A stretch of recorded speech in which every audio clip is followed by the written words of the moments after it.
Ah, na nga def. Ça va bien. waaw. naka Panasonic.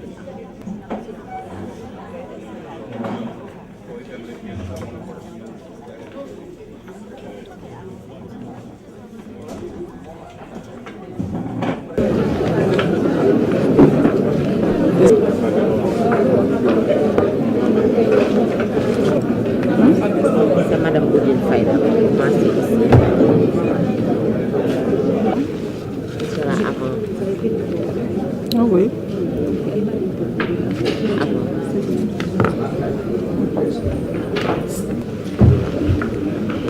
Je voudrais d'abord vous souhaiter la bienvenue et vous remercier de l'attention particulière que vous accordez à nos activités. Cet atelier s'inscrit dans la dynamique de poursuite de nos activités pour parvenir à l'effectivité de la loi sur la parité.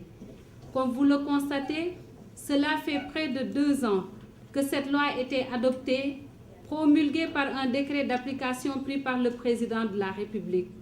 Mais aujourd'hui, nous sommes dans l'obligation de constater que l'espace politique semble encore résister à l'inclusion des femmes dans les instances de prise de décision, de sorte que les écarts entre les hommes et les femmes sont encore très importants et tardent à être corrigés. C'est ainsi que le Conseil sénégalais des femmes, conformément à sa mission de promotion de l'accès des femmes aux instances de prise de décision et de l'amélioration de leur statut pour leur participation qualitative au développement du pays, a élaboré le projet intitulé « Amélioration de l'accès des femmes sénégalaises à la prise de décision par l'appui et la mise en œuvre effective de la loi sur la parité absolue hommes-femmes ». Grâce à l'appui de l'Assemblée de coopération pour la paix, ACPP, il a obtenu le financement du gouvernement du Principat d'Asturias en Espagne. Les objectifs que nous nous sommes fixés dans le cadre de ces 2 études sont de recueillir les perceptions et représentations des Sénégalais et des Sénégalaises sur l'égalité politique hommes-femmes et de comprendre les mécanismes de perpétuation des inégalités afin de mieux orienter nos activités en direction des élections législatives et sénatoriales de 2012 et locales de 2014. Mais au-delà de ces 2 études, le projet comporte un important volet de formation et de publication. En effet, les femmes politiques qui sont investies à des positions éligibles sur les listes de candidature aux législatives seront formées dès le mois de mai sur diverses thématiques allant du leadership au nouveau code électoral en passant par la communication, la démocratie et les droits humains. Cette formation se poursuivra après les législatives qui constituent la phase test de l'application de la loi sur la parité avec un accent particulier sur les grands dossiers économiques du Sénégal et des ateliers de diagnostic participatif pour recueillir les bonnes pratiques qui seront consignées dans une brochure qui sera vulgarisé en vue des élections locales. Par cette publication, le Conseil sénégalais des femmes restera fidèle à sa démarche de documenter ses actions, comme ce fut le cas récemment avec la série intitulée « Combat pour la parité » qui comporte 2 livres et une brochure. La campagne avec la parité consolidant la démocratie, acte du séminaire d'élaboration d'un modèle de loi sur la parité et la loi sur la parité absolue au Sénégal, pour ne citer que ces publications.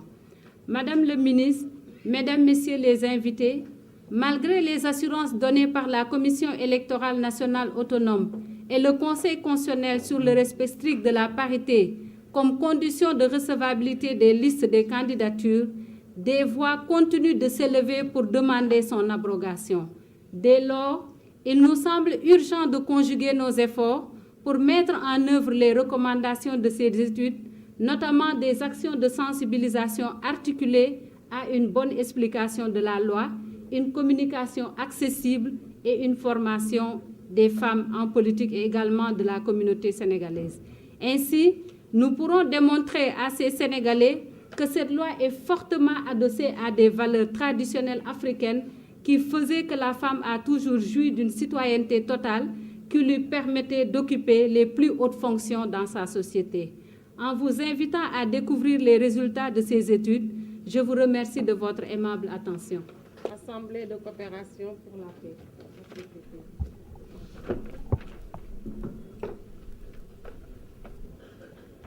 Pour rendre possible ces projets, spécialement à Madame Kiné Diop, présidente du COSEF, et à Madame Seynaï Boumbaye, coordinatrice du projet. Aussi, je voudrais remercier Monsieur Dioro Diaw d'être ici avec nous en sa qualité de représentante de l'ADSR et de chargée du sondage d'opinion qui a été déroulé pour ce projet. Et à la représentante de la FARC, Madame Fadme Fall, chargée de l'étude sur les perceptions de la loi de la parité au niveau politique. Je tiens finalement à remercier l'Agence asturienne de coopération pour le développement pour avoir apporté son soutien financier au projet. Grâce à ces financements, notre partenaire COSEF, avec beaucoup de travail et d'efforts, a commencé le projet intitulé « Amélioration de l'accès des femmes sénégalaises à la prise de décision par l'appui à la mise en œuvre effective de la loi sur la parité absolue des hommes-femmes ». Cet atelier étant en partie significatif du projet. Comme indiqué dans le titre, l'objectif principal de ce projet est de soutenir la mise en œuvre de la loi de parité approuvée le 28 mai 2010 par le gouvernement sénégalais. Pour cela, dans la préparation et formulation de cette intervention, le COSEF et la CPP ont entendu qu'il était important de commencer par comprendre la perception de la société sénégalaise au sujet de la parité avant de trouver des mécanismes qui permettront de la mise en place de la loi. Par conséquent, pour atteindre ce but, nous avions prévu 2 activités essentielles dans cette action. L'une consiste en un sondage d'opinion sur la perception de la parité et la loi de la parité parmi la population sénégalaise. Les résultats obtenus sont très étonnants, comme vous allez voir aujourd'hui. L'autre activité prévue cherche à comprendre la perception de la loi de la parité chez les partis politiques en interpellant différents cadres de 13 partis politiques différents. Les résultats obtenus sont aussi très intéressants. Le but de cet atelier est donc de faire la restitution de ces résultats au public ici présent et de faire parvenir les données au maximum de personnes possibles. De notre part, et après cet atelier, nous continuerons à travailler pour la parité dans le cadre du projet et dans des autres activités que nous espérons viendront par la suite. Maintenant, je laisse la parole aux autres. Je voudrais d'abord finir en remerciant tous les partenaires pour être ici avec nous dans cet atelier de restitution. les honorables membres du Conseil économique et social, les partenaires financiers et techniques, les membres du COSEF et tous nos invités. Je voudrais tout simplement revenir un peu sur les études que nous sommes en train de présenter aujourd'hui. Bien sûr, je regarderai d'entrer dans les détails parce que ce sera l'objet des deux présentations qui nous seront faites tout à l'heure. Mais c'était pour montrer tout simplement que c'est une tradition au COSEF d'axer nos interventions surtout vers la recherche et vers la formation. C'est ainsi qu'après l'adoption de la loi, lorsque nous avons remarqué que les acteurs politiques n'étaient pas en train de se préparer dans la dynamique de mise en œuvre de cette loi, que nous avons estimé nécessaire d'aller vers les partenaires et de trouver des financements pour mener des études qui nous permettraient d'avoir des données, plus ou moins des données scientifiques, pour voir comment les Sénégalais percevaient la parité. Donc, c'est ainsi que nous avons élaboré ce projet. Nous avons fait des requêtes qui ont abouti. Et on est allé vers des agences spécialisées en la matière, vers des associations qui nous ont permis de faire la recherche au sein des partis politiques. L'étude a concerné 13 partis politiques. Et nous avons choisi ces partis sur la base de leur représentation au niveau de l'Assemblée nationale. Donc, il fallait faire un choix. Vous savez que le Conseil travaille avec un comité de suivi pour l'application de la parité qui regroupe une 50aine d'organisations. Les moyens dont nous disposions ne nous permettaient pas de couvrir vraiment toutes les associations. Donc, nous nous sommes dit, pour avoir une démarche objective, il fallait voir quels étaient les partis qui étaient représentés et aller vers eux pour faire cette étude. Donc, pour voir quels étaient les mécanismes qui étaient mis en place depuis lors, au niveau des textes, au niveau de la pratique, au niveau des discours, etc. Et je pense que les résultats, vous les découvrirez tout à l'heure. Le sondage également, il a été fait au niveau de la région de Dakar, mais également au niveau d'autres régions, comme Diourbel, comme Tamba. Donc, sur un échantillon de 1000 personnes, pour voir comment les Sénégalais comprenaient la loi sur la parité. Est-ce qu'ils avaient très bien compris la loi? Qu'est-ce qu'ils pensaient de cette loi? Est-ce qu'il y avait des obstacles à la mise en œuvre de cette loi?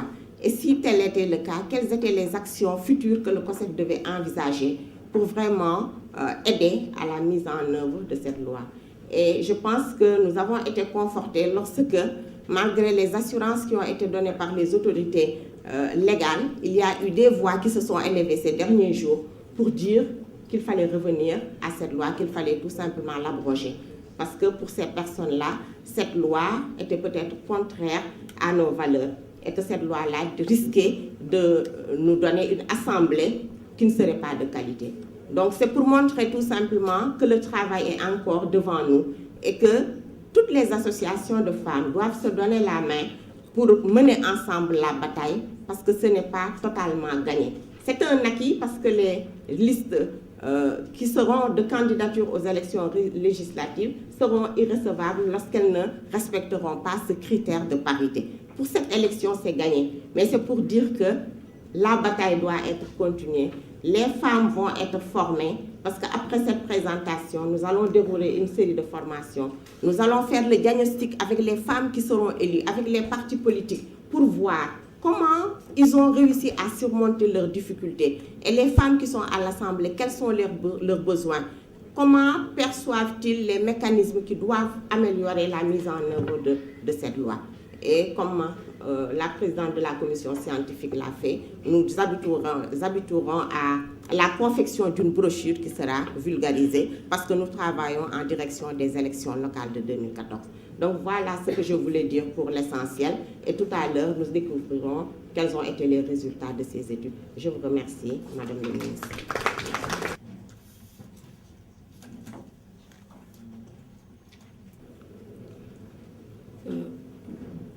Je vais réserver des remerciements à l'endroit de Madame la Présidente du COSEF, Madame Fatkine Diop, et à tout le comité d'organisation pour cette belle initiative. Ça, je tenais à le dire. Et c'est avec un réel plaisir que je viens présider la cérémonie d'ouverture de l'atelier de restitution de l'étude portant sur les perceptions de la loi sur la parité absolue hommes-femmes dans les partis politiques et du sondage d'opinion sur le droit à l'égalité entre hommes et femmes. Cette étude et ce sondage d'opinion, une première au Sénégal, ont été réalisés dans le cadre du projet Amélioration de l'accès des femmes sénégalaises à la prise de décision par l'appui à la mise en œuvre effective de la loi sur la parité absolue hommes-femmes, initié par le COSEF. Par ce projet de recherche sur les opinions et les perceptions de l'égalité de genre par les populations de la loi et de la loi sur la parité par les partis politiques, le COSEF assurément contribue, comme à son habitude, à un éclairage scientifique sur la question de la relation entre les textes juridiques et les perceptions des acteurs directement concernés par ces implications sociales, politiques, économiques et culturelles. Aussi, nous est-il heureux de constater que, conformément au protocole de Maputo, qui recommande aux États d'entreprendre des actions positives spécifiques pour promouvoir la gouvernance participative et la participation paritaire des femmes dans la vie politique, le Sénégal est resté fidèle à sa volonté politique de garantir les droits des femmes et d'assurer l'équité et l'égalité de genre. Cette volonté politique largement partagée avec tous les acteurs intervenant dans ce secteur, comme en témoigne la présence d'éminentes personnalités à cet atelier, a été réitérée par le président de la République par une recommandation faite à tous les intervenants du processus électoral pour le respect de la loi paritaire. La loi sur la parité garantit pour les hommes et les femmes l'égalité d'accès aux mandats et fonctions électives, ouvre une nouvelle ère pour des pratiques conformes à l'état de droit. Vous conviendrez cependant que la mise en place des dispositifs juridiques ne saurait se passer de l'adhésion des communautés aux normes édictées.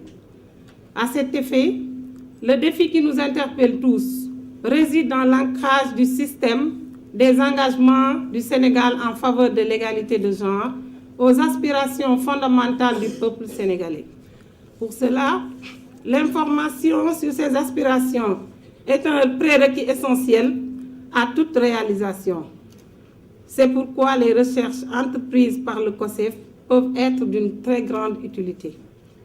En effet, dans ces recherches que le COSEF va partager avec cette auguste assemblée, nous apporterons des informations précieuses pour une action d'institutionnalisation du genre et la mise en œuvre de la loi sur la parité.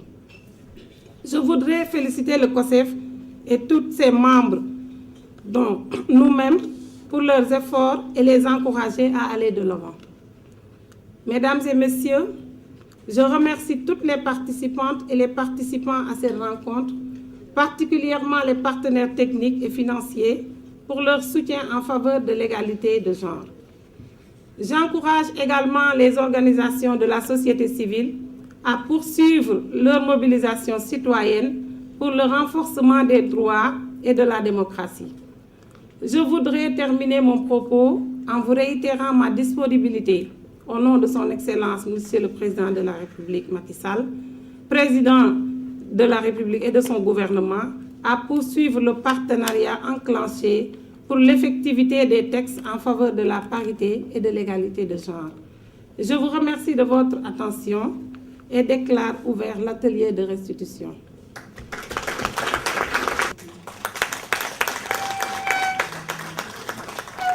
Les causes et contraintes à la mise en œuvre effective de cette loi et les suggestions par rapport à la mise en œuvre de cette loi. Sans plus tarder, nous avons fait une matrice qui nous permettait de faire la distribution de cet échantillonnage. Raison pour laquelle un individu, un homme, dans un foyer. Le prochain foyer que nous allons choisir des individus, des deux individus dans un seul. Alors, comme perception, 35-44 ans, ils disent ont déjà entendu parler de la parité. Maintenant, si on fait une décomposition au niveau genre, pour voir au niveau des hommes, quelle est leur perception de cette loi. Ils disent que cette loi est en faveur des femmes.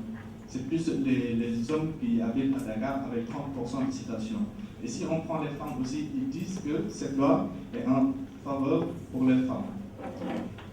Le deuxième attribut, ils disent aussi que cette loi est en contradiction avec les valeurs musulmanes. Soit 10% pour les hommes qui habitent à Dakar, 7% pour les hommes qui habitent à Djobel et 8% pour les hommes qui habitent à Tambacounda. La même chose au niveau des femmes, que cette loi est en contradiction avec les valeurs musulmanes. Donc, tout ça, ce sont des attributs que les gens ont donnés par rapport à la perception de cette loi. Maintenant, comme contrainte et solution, on leur a posé la question à savoir pouvoir identifier par rapport à leur niveau de compréhension où est-ce que cette loi est applicable. Et donc, les réponses qui sont sorties au niveau des institutions étatiques, soit ce sont, et si on leur pose la question à savoir si les femmes ciblées ont les outils pour bien gérer ces positions de leader. Donc, on a 698 individus qui disent oui par rapport à la taille d'échantillon de 1000. Si on fait la décomposition genre au niveau des différentes localités, on s'est rendu compte que ce sont les femmes de Dakar qui affirment ce fait qu'elles ont cette capacité de pouvoir gérer ces positions de leader. Au niveau genre, on se rend compte que les hommes disent que les femmes ont les compétences pour gérer ces positions de leader avec 61% de citations. Et avec 6% de citations toujours au niveau des hommes à Dakar, les femmes sont les plus intelligentes que les hommes de nos jours. Et si on ont beaucoup contribué au développement de leur pays, les femmes sont de nature orgueilleuse. Les femmes veulent toujours aller de l'avant et aider leur prochain. Et si on voit au niveau des attributs annoncés par les femmes, elles disent qu'elles sont compétentes pour pouvoir gérer ces positions de leader. Elles ont beaucoup contribué au développement de leur pays. Les femmes sont plus intelligentes que les hommes. Ce que nous avons identifié, c'est la religion qui impose le respect de l'inégalité de l'homme et de la femme, avec 23%, suivi d'un autre attribut, les hommes ne veulent pas être dirigés par les femmes. Ces attributs-là, ce sont les sondés qui nous ont donné ça, et nous avons fait un classement par rapport à leur niveau de citation. Les actions proposées pour lever ces freins, selon la population, c'est de bien expliquer la loi.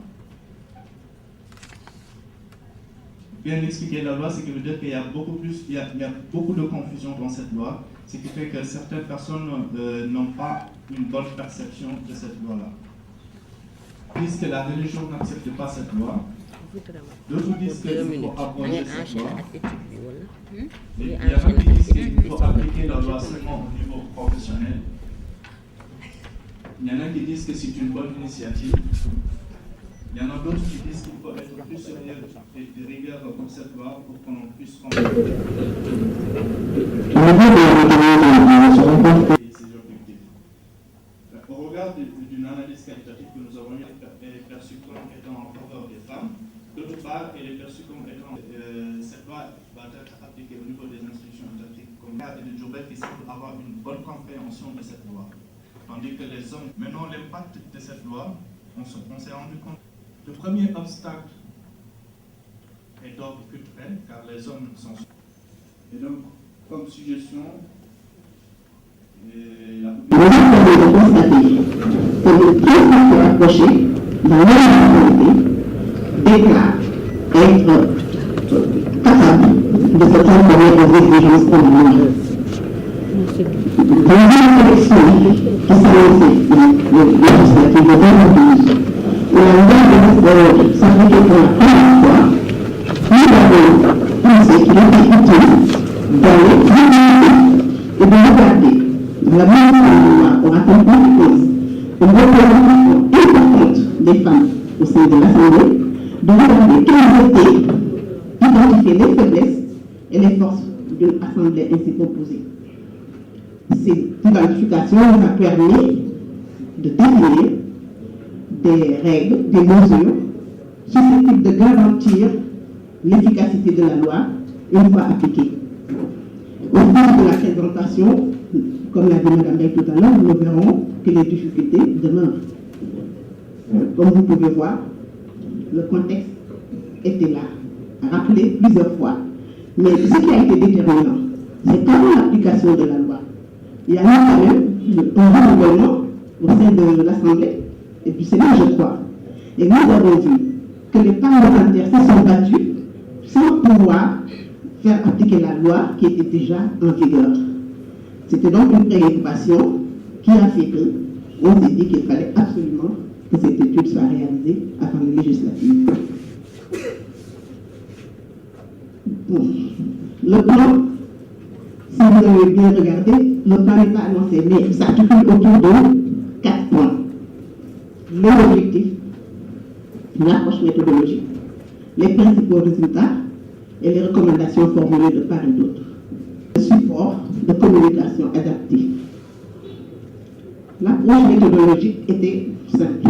Nous avons exploité tous les textes qu'il y avait à notre disposition, notamment les statuts, le règlement intérieur, la composition des organes, les lignes d'investiture, les circulaires, les discours des leaders. À côté, nous avons administré au niveau des questionnaires qui devaient nous aider à évaluer le degré de leur expertise par rapport au niveau du genre, de l'intégration du genre, et voir dans quelle mesure leur programme de leur parti intégrer cette dimension.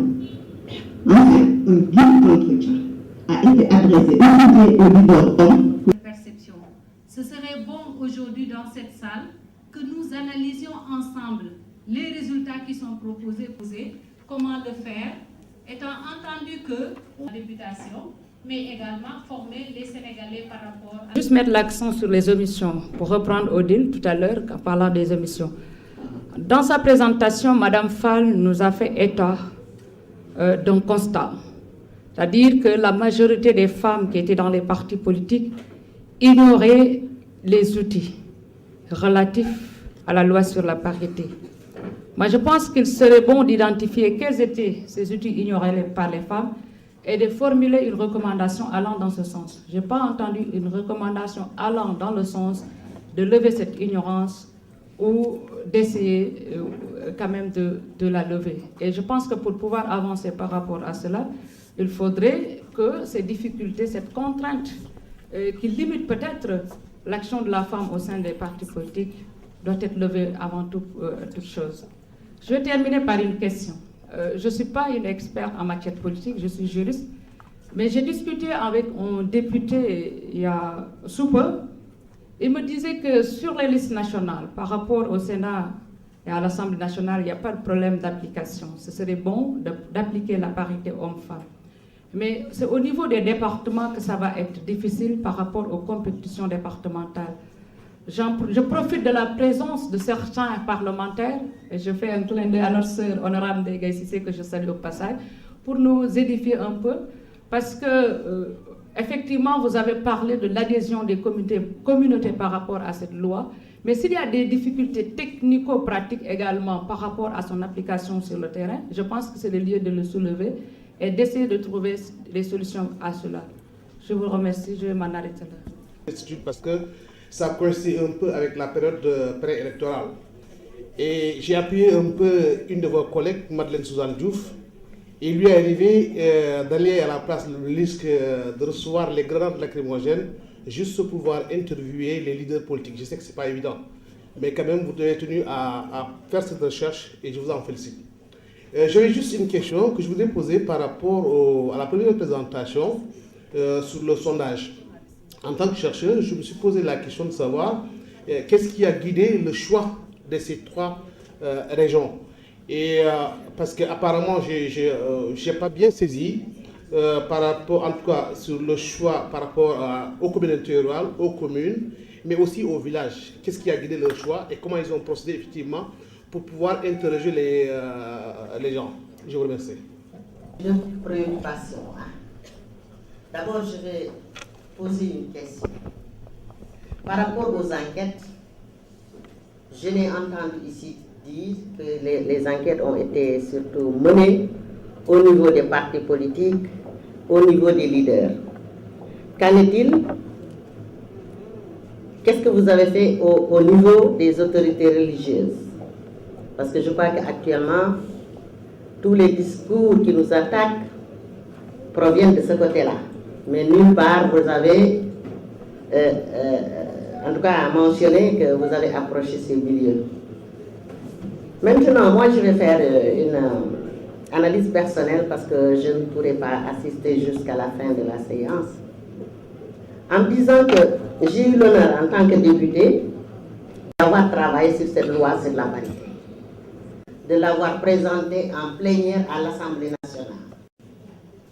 Et dès après l'adoption de cette loi, je crois que le président sortant, qui en est l'initiateur, a mis beaucoup de moyens pour la promulgation, pour la vulgarisation, pour la sensibilisation autour de cette loi. Il y a eu le COBUS qui était là. Le COSEC a joué son rôle. Parce que moi, je remercie le COSEC, parce que je crois que depuis 1996, j'ai eu à bénéficier de beaucoup de formations grâce au COSEC, qui même nous a pris en charge dès 2007 quand nous avons été élus députés. Maintenant, il y a eu, c'est vrai, beaucoup d'activités, mais à mon humble avis, c'était des activités tout à fait intellectuelles. Des assemblées régionales qui n'ont pas eu de relais par la suite. Parce que je crois que là, nous nous posons des questions que nous aurions dû prendre en charge depuis que la loi a été adoptée. Parce qu'il aurait fallu faire beaucoup de proximité, faire beaucoup d'explications au niveau des autorités religieuses, faire beaucoup d'explications au sein des femmes pour qu'elles osent elles-mêmes se prendre en charge et qu'elles osent se tenir debout devant les hommes. Parce que tout le problème est que nous avons encore beaucoup de femmes qui sont pleines de compétences, qui sont très politiques, qui sont capables en tout cas de manager des hommes et des femmes, mais qui n'ont pas confiance en elles parce qu'elles ont toujours été sous le joug des hommes. Je crois que nous n'avons pas fait le travail en amont. Et c'est maintenant que tous les problèmes jaillissent. Le COCUS a travaillé, mais à des niveaux régionaux. Mais je crois que quand on fait des activités au niveau régional, il faut après créer des relais, leur donner les moyens d'aller au niveau des bases, d'aller au fin fond du pays, d'échanger avec ceux-là même qui ont défiguré le sens de cette loi. Parce que notre problème vient de là. La loi, comment c'est perçu par la majorité des Sénégalais, ne nous est pas favorable. Parce que pour eux, égalité, c'est que demain, madame va faire la cuisine et après-demain, elle dira à monsieur va faire la cuisine. Bref, vous savez ce qu'on se dit. L'autre souci que j'ai, c'est qu'effectivement, tu as bien dit, nous avons des problèmes au niveau de cette parité dans les listes. Et personnellement, j'ai toujours tenu ce discours en disant que cette parité exécutive doit être un processus. Peut-être qu'on a sauté des étapes. La formation des femmes, le leadership des femmes, l'acceptation même et l'appropriation même des hommes politiques, du milieu religieux, de cette parité. Donc on a sauté des étapes et nous n'avons pas bien travaillé au niveau des bases, au niveau des décideurs, au niveau des femmes même. Ces problèmes se posent effectivement, ma chère. Au niveau national, même en 2007, en tout cas le président sortant dans son parti avait bien respecté la parité sur sa liste nationale. Mais au niveau des départements, quel est le problème? Quelles sont réellement les femmes engagées en politique qui peuvent prétendre à venir compétir aux côtés des hommes? Parce que en politique au Sénégal, dans certains partis, la femme ne s'assume pas. Elle est toujours maïdigé. elle se cache toujours derrière un homme qui la maîtrise, qui la manipule. Et quand on a une forte chair comme moi, on dit que celle-là, bon, il faut faire attention, parce que voilà une femme qui se mesure aux hommes. Et je crois que l'essentiel actuellement pour nous, c'est de savoir nous mesurer aux hommes, pas par la force, pas pour les mater, mais de façon intellectuelle et surtout avec beaucoup de conviction et d'assurance en nous-mêmes. Encore une fois, je crois qu'on a du chemin à faire. Il y en aura. Parce que quand on parle d'une Assemblée nationale qui sera meilleure, comme l'a dit un des chefs religieux ou oustas, je ne sais pas. Là aussi, c'est un côté à double tranchant. Parce qu'on ne peut pas vouloir la parité, pour mettre n'importe quoi. Et après, justement, on dira, voilà les femmes.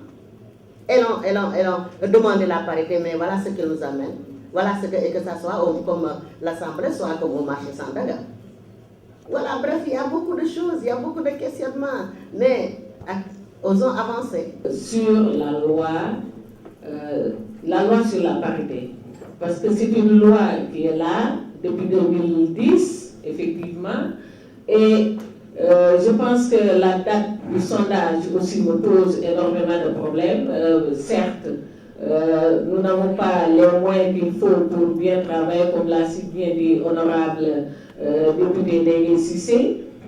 Nous devons s'y mettre à temps pour nous permettre actuellement de se positionner.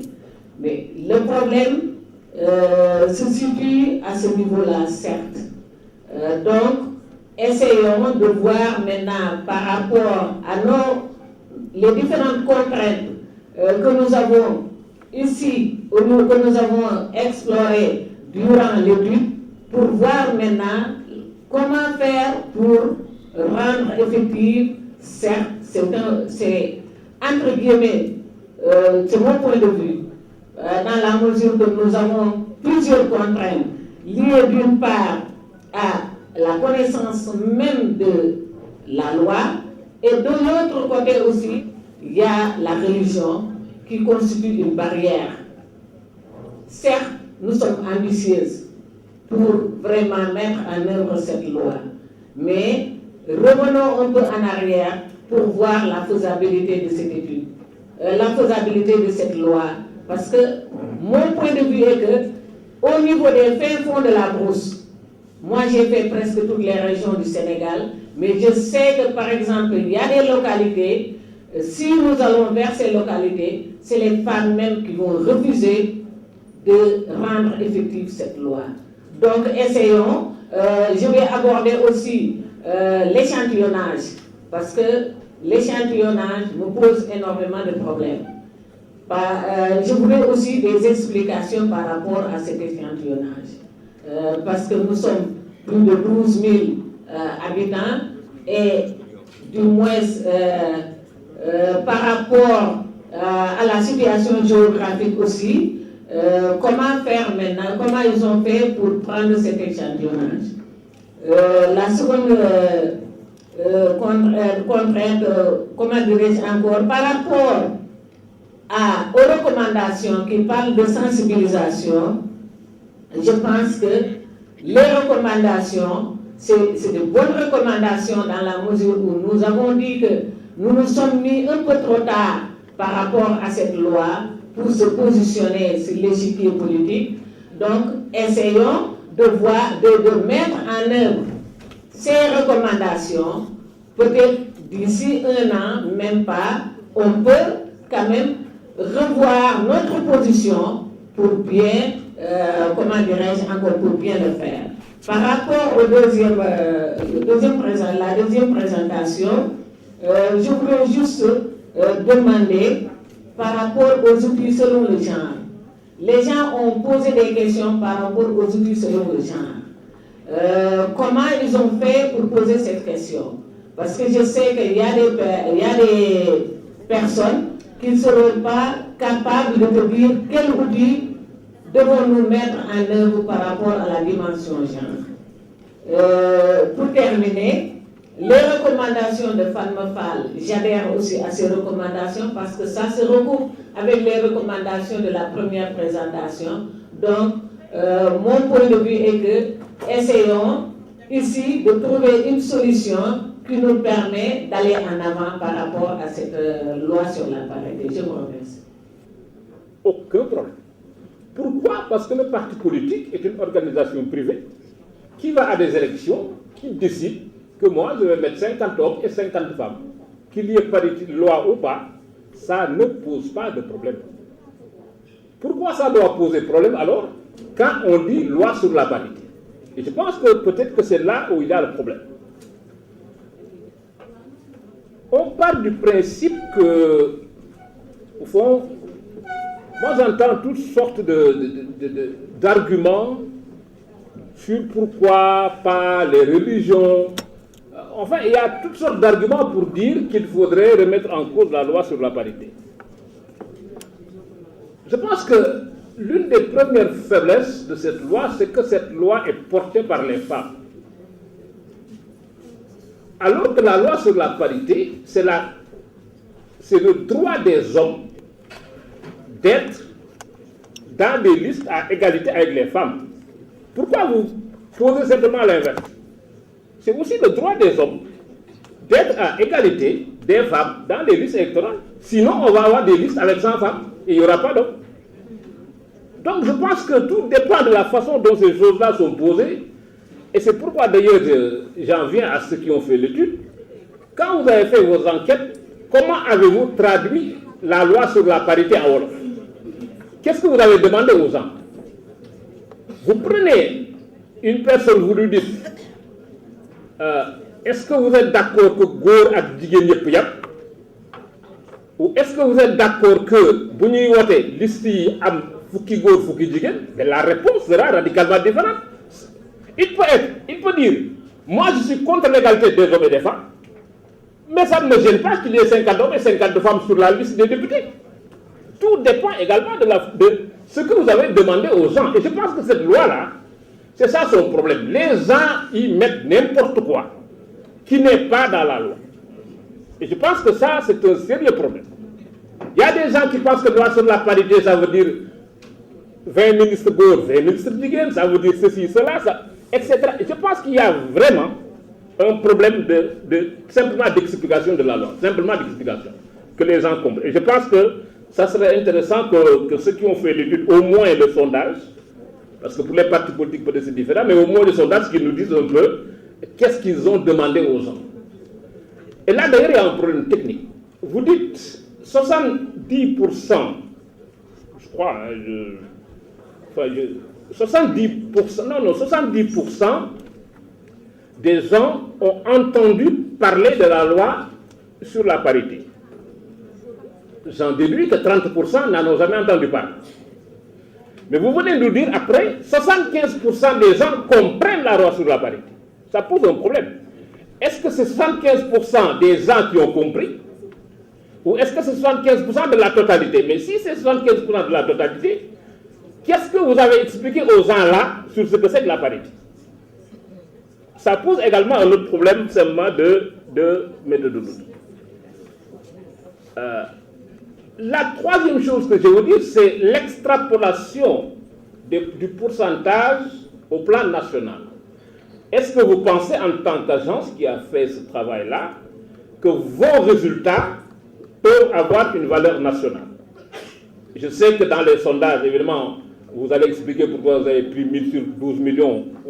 Scientifiquement, ça peut se comprendre, mais est-ce que vous pensez que cela peut avoir une extrapolation nationale? Je pense que quand on aura le texte plus tard, on pourra aller un peu plus sur les questions qu'on aimerait poser sur cette question.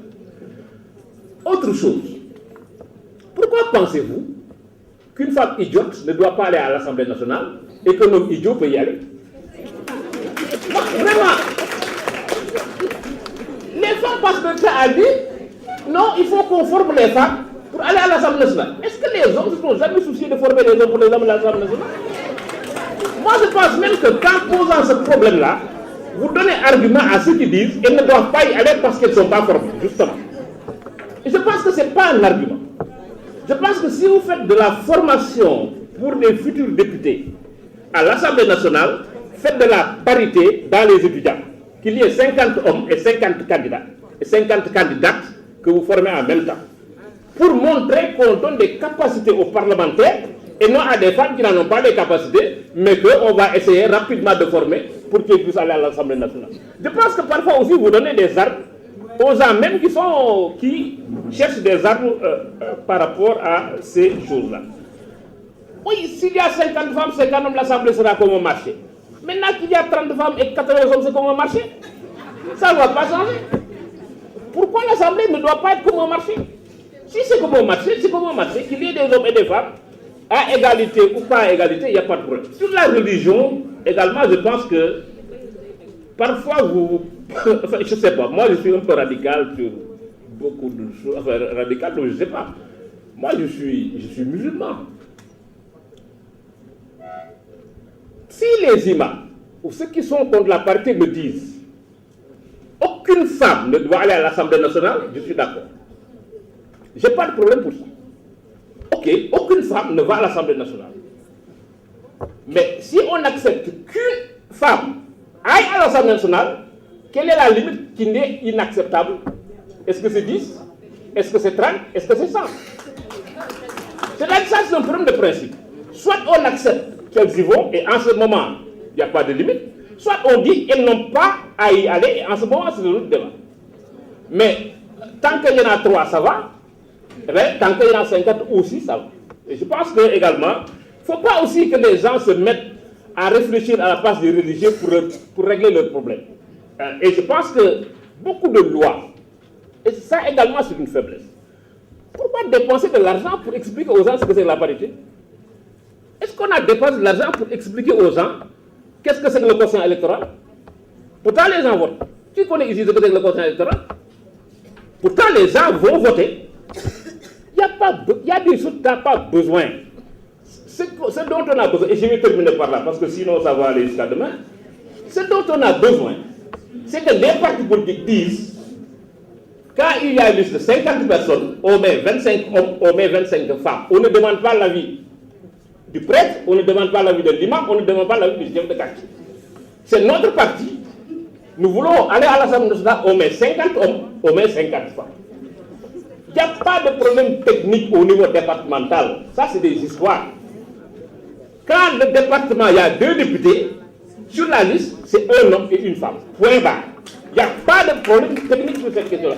Alors, si je dis tout ça et je conclue sur ça, c'est pour dire que je pense que cette enquête, elle est intéressante, elle devait être faite, mais je vous en prie, faites-en, pas un problème du COSEF, faites-en une revendication démocratique et des hommes et des femmes. Et je suis sûr qu'il y a des organisations, peut-être bon, d'organisations d'hommes, ça n'existe pas, je ne crois pas, mais enfin, il y a des organisations, il y a des hommes et des femmes qui pourraient également être associés dans la prise en charge de l'explication et de la mise en œuvre de cette loi. Et je pense que ces gens-là, il faudrait les associer. La seconde chose que je veux dire, c'est que moi d'ailleurs je veux créer une association, l'association pour la parité des hommes dans les listes nationales.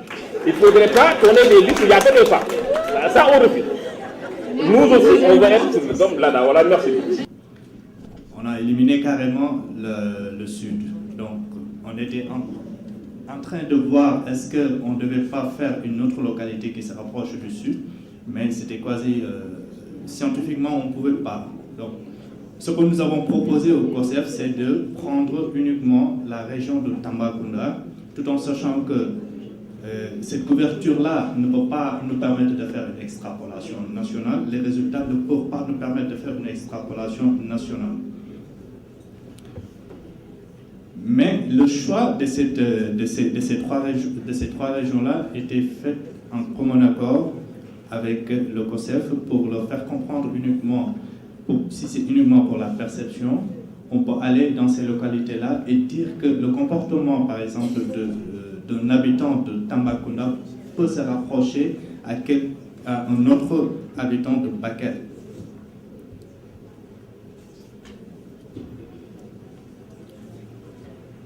Raison pour laquelle on s'est limité à ces trois régions, mais aussi il y a des contraintes budgétaires qui nous obligent à ne pas dépasser certaines choses.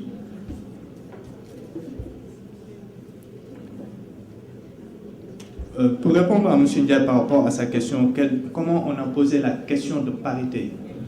Dans notre questionnaire, la manière dont nous avons déroulé le questionnaire, on ne pose pas la question au sondé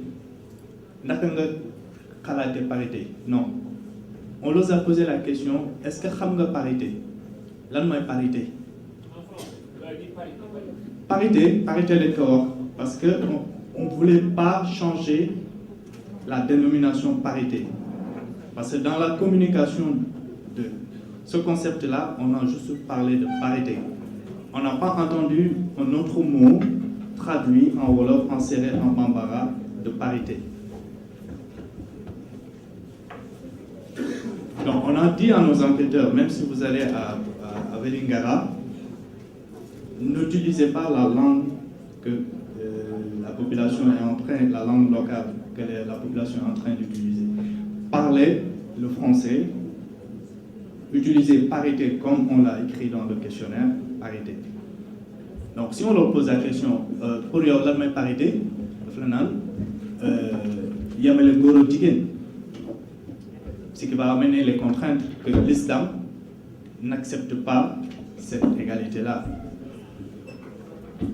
Raison pour laquelle dans nos recommandations, nous on a dit de faire une communication pédagogique, d'essayer de traduire la parité dans toutes les langues, que les gens puissent comprendre ce que c'est d'abord le concept de parité, et puis après expliquer le contenu, les objectifs. Donc dans la première question, on a posé à la population à savoir, est-ce que vous avez entendu parler du concept de parité? Ils te disent, oui, j'ai entendu parler de ce concept. Où? À la télé, à la radio, rumeurs, etc. Donc, ceux qui disent qu'ils l'ont entendu parler, c'est ceux qui disent qu'ils comprennent, d'où les 71%. Et on a pris ces 71%, ces gens-là qui comprennent, et on leur a posé la question, selon votre compréhension, est-ce que vous pouvez nous donner une description en un seul mot de la parité? C'est là où ils ont dit mettre au même pied d'égalité les hommes et les femmes. Je pense que c'est clair. D'accord. J'ai répondu à la question si on peut extrapoler ces résultats sur le plan national. Non, on ne peut pas. Mais j'ai proposé au COSEF de faire une étude nationale parce que c'est important. De placer la parité dans son véritable contexte. Sinon, comme ça se passe actuellement, nous allons confondre préceptes religieux et principes démocratiques. Parce que la parité aujourd'hui, si on le situe dans son véritable contexte, et pour une compréhension beaucoup plus facile, parce qu'il faut déjà dire que nous nous limitons dans la loi sur la parité à la parité politique. Et cette parité-là n'a rien à voir avec un précepte religieux ou autre. Le Sénégal vient de montrer à la face du monde ses avancées démocratiques. À l'issue des élections présidentielles du 25 mars. Ce n'est pas maintenant qu'on va faire un chemin en arrière pour parler de la parité au regard de nos valeurs. La parité est un principe aujourd'hui démocratique. Ça veut dire que c'est une exigence démocratique. Comme on demande la liberté du citoyen ou autre. Ce n'est pas quelque chose qui va mettre les femmes sur un pied d'égalité avec les hommes. Non. D'ailleurs, si on va très loin dans cette réflexion, nous allons constater que la parité dans sa dimension égalitaire implique deux notions. Une notion quantitative qui veut qu'on arrive à une égalité 50-50 dans les instances de décision. D'ailleurs, ce que la parité sur les listes ne garantit pas. Mais si elle est appliquée de façon absolue, on aura un très grand nombre de femmes au sein des instances. Parce qu'il y a le mode de scrutin qui joue, il y a des départements qui n'élisent qu'un député, et il faut tenir compte de tout cela. Cela dit, quant à sa notion qualitative, on ne peut plus nous parler de compétences, de formation, À moins que, comme l'a dit M. Ndiaye, cette formation s'applique aussi bien aux hommes qu'aux femmes. Parce que la parité, dans sa notion qualitative, signifie qu'à compétence égale, pour tenir compte de toutes les ressources humaines au sein d'une population, on ne peut pas faire de différence entre un homme et une femme.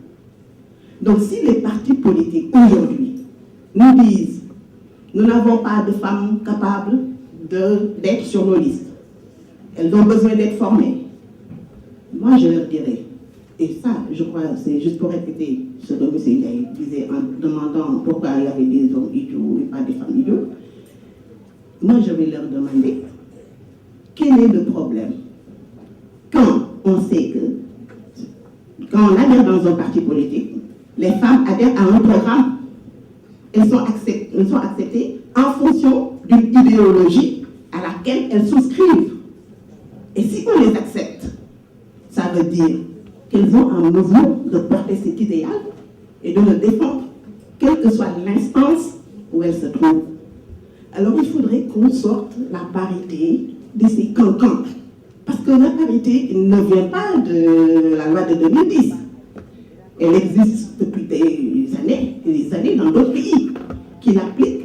Et d'ailleurs, pour être très clair, notre loi sur la parité, aussi bien en 2007 qu'en 2010, est totalement, complètement calquée sur la loi française de 6 juin 2000.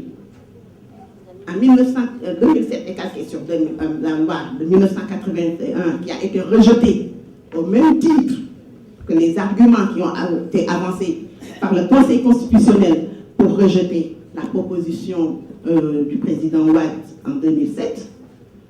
Et si on regarde bien la parité aujourd'hui, elle est pratiquement la même que la loi française du 6 juin 2002. Où est la différence? Elle va au-delà de ce que la France propose.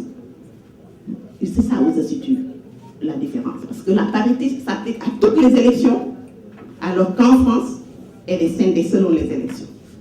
Et on a vu que dans les élections où elle s'applique, il y a une montée extraordinaire. J'ai les chiffres, je peux les communiquer. Et je crois que, comme annexe au rapport qui va être distribué, nous aurons tous ces éléments-là.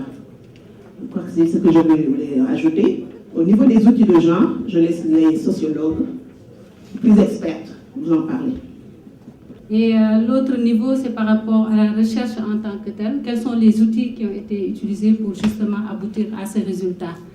Je pense que dans la méthodologie, ça a été évoqué un peu par Fatma, pour dire d'abord qu'il y a eu la revue documentaire sur laquelle la formulation des questionnaires a été, qui a inspiré, disons, la formulation des questionnaires. Mais également, nous avons eu des outils qualitatifs et quantitatifs justement pour mesurer les perceptions et représentations de la loi sur la parité. Et donc, dans les outils qualitatifs, par exemple, nous avons eu d'abord à dégager le profil du répondant. Savoir qui était le répondant, quel type de personne à qui on en avait en face de nous. Et justement, elle l'a dit tout à l'heure, le profil des répondants, c'est beaucoup plus focalisé sur les leaders dans les partis politiques, donc les mouvements de femmes également, les responsables femmes leaders, mais également les mouvements de jeunes, les mouvements arabisants, etc. Donc en tenant compte un peu de la structuration des partis pour faire en tout cas le point sur la perception. Et la deuxième chose, c'était de mesurer l'expertise et la vision en matière de genre, surtout au niveau des femmes. Parce qu'il s'agissait en réalité de savoir comment ces femmes-là vivaient la question de l'égalité, la question du genre, et comment cela était traduit dans le vécu quotidien. Parce qu'il ne s'agissait pas seulement d'avoir un mouvement de femmes pour dire nous avons fait le genre, mais il fallait y donner un contenu. Malheureusement, c'était un peu le maillon faible dans les partis politiques. On a vu qu'autant ils avaient des structures qui s'occupaient des questions de femmes, autant le contenu en matière de genre était un peu, en tout cas, dilué dans des préoccupations qui étaient liées souvent à la mobilisation politique, etc. Donc ça aussi, c'était une faiblesse un peu de ces structures. L'autre aspect, c'était les perceptions de la parité en tant que telle. comment ces femmes-là percevaient la question de la parité et comment cela pouvait être opérationnalisé dans le cadre d'une élection, par exemple. Et donc, cela nous a permis justement à avoir une analyse qualitative des questions. Parce que, en réalité, ce qu'on a omis de dire, dans la faiblesse de cette analyse, de cette étude, c'est un peu le peu de temps qui a été donné à l'équipe de recherche pour faire le travail. Je pense que le travail s'est déroulé sur 3 à 4 semaines. Pour une démarche qualitative, c'était très peu. L'autre aspect, c'est que c'était dans un contexte pré-électoral, disons. On était à 1 mois des élections ou moins que ça. Et donc, les leaders des partis, les responsables des mouvements de partis avaient très peu de temps à consacrer à une étude de ce genre.